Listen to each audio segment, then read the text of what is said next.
तमई थे हम, लेकिन साहिल पे डूब जाएगी कश्ती, खबर न थी।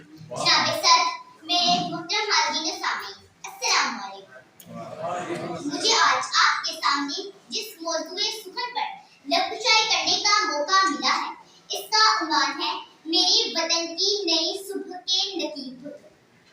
अर्ज़े पाक के वासियों, निगाहे बुलंद सुखनों दिलनवा